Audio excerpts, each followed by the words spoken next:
Welcome back dear students. तो अभी तक हमने देखा कि भोली रामलाल की बेटी थी जो कि सर पे चोट लग जाने की वजह से स्टैमर भी करने लगी थी और बाकी बच्चों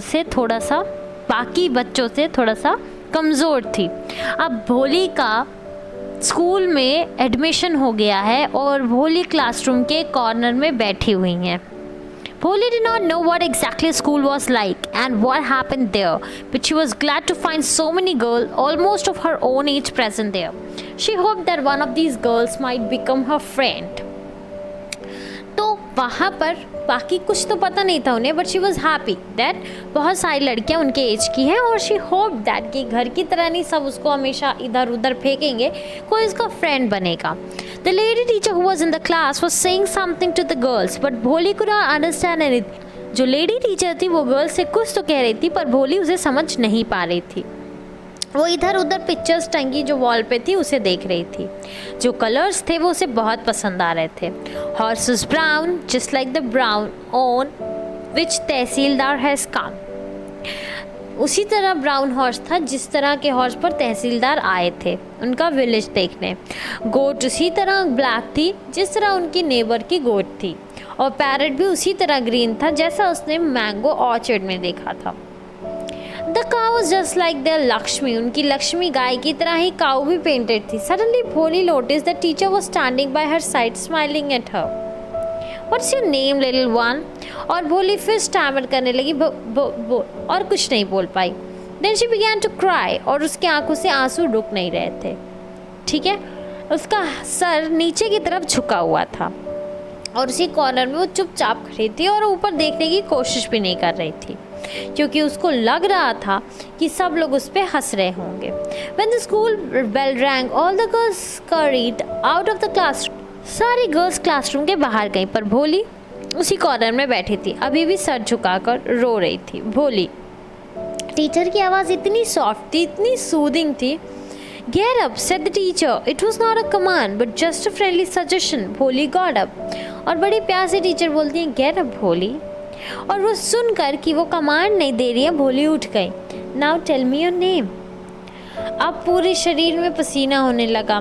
Would her stammering tongue again disgrace her? क्या उसकी हकलाने वाली टंग फिर से उसकी बेइज्जती कर देगी? पर नहीं, इस बार वो एफर्ट्स लगाई। ठीक है, She had such a soothing voice she would not laugh at her. और अब उसने सोचा कि वो मुझ पे नहीं हंसेंगी तो भोली और बोलना शुरू की। Well done, come on now, अपना पूरा नाम बताओ। और तब वो बोल पाती हैं भोली। Well done, टीचर ने बड़े अफेक्शन के साथ उनकी पीठ थपथपाई।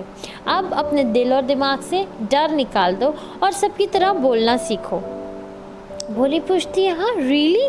ऐसे देखती है really teacher you want to say me that? Yes, it's very easy.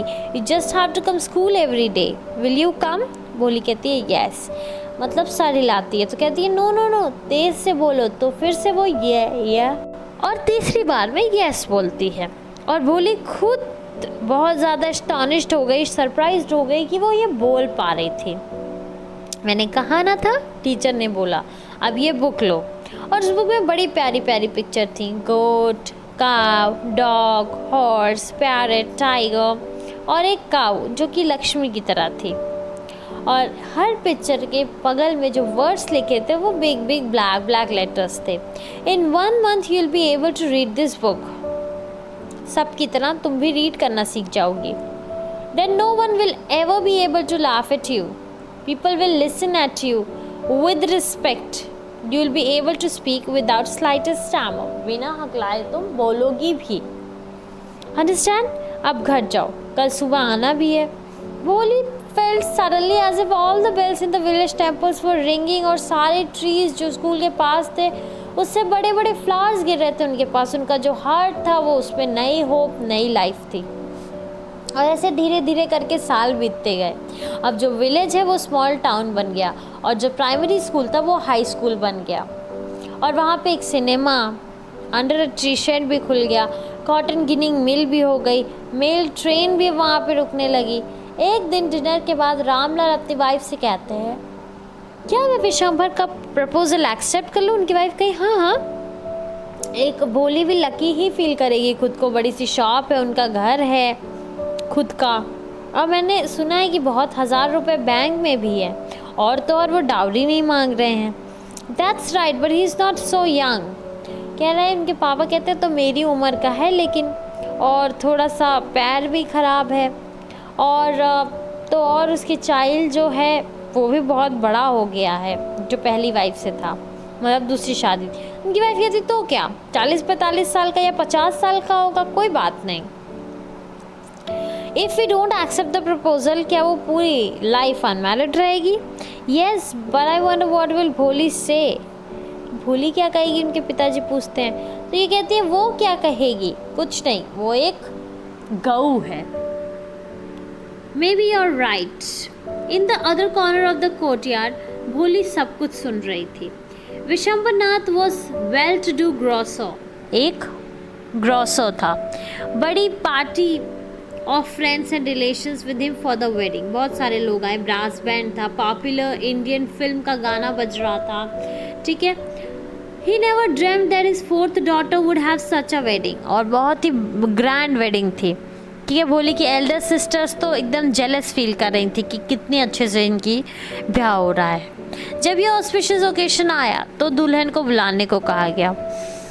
भोली clad in a red silken bridal dress was led to bride's place.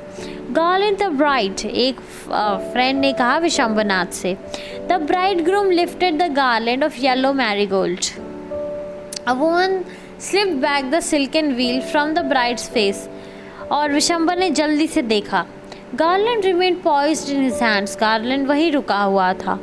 The bride slowly pulled down the veil over her face. Have you seen her? और उसने फिर जो wheel है उसके face पे डाल दिया। हाँ, वो कहती तुमने उसे देखा? उसकी तो फेस पे पॉक्स के मार्क्स हैं। कहते सो व्हाट, तुम भी तो बूढ़े हो। मे बी, बट मैं क्यों शादी करूँ? मैं 5000 चाहता हूँ। Ramlal went and placed his turban his honour. Ramlal अपना जो टर्बन है, अपना जो इज्जत है, वो रख के विशंबर के पैरों में रख देता है कि मुझे ह्यूमिलिएट मत करिए, शर्मिंदा मत करिए, 2000 रुपये ले लीजिए, मेरे पास 5000 नहीं है। तो कहते हैं 5000 तारे कंसिडर करिए, मैं बिल्कुल दे दूंगा। Then with 5000 tear streaming down his face, Ramlal अंदर जाते हैं और कहीं से तो पैसा लेके आते हैं। On Vishambar's greedy face appeared a triumphant smile. He had gambled and won, give me the garland, और वो चिल्लाते हैं। Once again the wheel was slipped back from bride's face, but this time her eyes were not downcast. इस बार वो नीचे नहीं देख रही थी, वो ऊपर देख रही थी, स्ट्रेट अपने होने वाले हस्बैंड के आइज में। और इस बार ना वो गुस्सा थी ना वो एंग्री थी, बस कोल्ड कंटेम्प्ट था। विशंबर ने जैसे गार्लैंड उठाया और उसे भोली के गले में पहना था, पर ऐसा जैसे पहले वो कर पाता, भोली ने हाथ से वो गार्लैंड लेकर और उसे आग में फेंक दिया। और कहती है पिताजी, एकदम लाउड क्लियर वॉइस में। उसके सारे घर वाले चौंक गए। पिताजी अपना पैसा वापस लीजिए, मैं इस लड़के से, इस बूढ़े आदमी से शादी नहीं करूँगी। रामलाल तो बिल्कुल चौंक गया। गैस बड़बड़ाने लगी, कितनी बेशर्म लड़के, बताओ इतनी बदसूरत है तब भी ऐसे कर रही है। रामलाल कहता भोली पागल हो गई हो, हमारी इज्जत की परवाह करो। भोली कहती है पिताजी आपकी इज्जत के खातिर मैं इस आदमी से, इस लंगड़े लूले से शादी करने को तैयार थी, बट ये इतना ग्रीडी है, ऐसा ग्रीडी काउआ डरपोक आदमी से मैं नहीं शादी करूँगी। फिर विमेन, हम तो सोचते थे कि बताओ गऊ होगी, ये तो कितनी शेमलेस निकली।